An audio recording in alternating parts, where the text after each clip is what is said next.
What if I told you the biggest debtor on Earth actually owes you money? That sounds ridiculous. But stay with me. Right now, the United States owes over $34 trillion.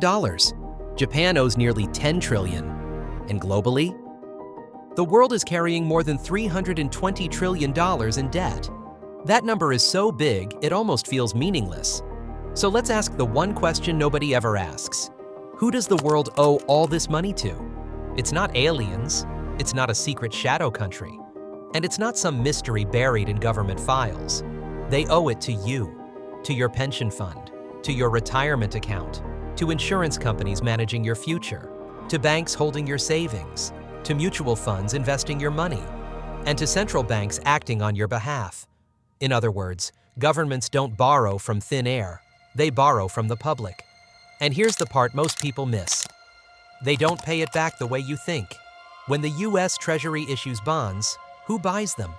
Not politicians, not billionaires writing personal checks. They're bought by pension funds, 401ks, insurance companies, banks, and the Federal Reserve itself. When Japan issues debt, it's the same story. Most of it is owned domestically, by institutions and citizens.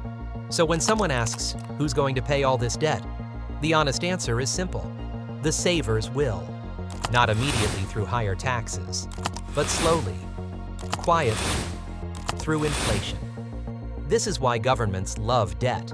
Debt lets them spend today and delay the pain until tomorrow. It keeps voters happy now and pushes the cost into the future. And here's the uncomfortable truth no politician wants to say out loud. Governments don't plan to pay this debt back honestly. They can't. If taxes were raised enough to actually reduce the debt, economies would collapse. If spending were cut enough, voters would revolt. So they choose the only option left.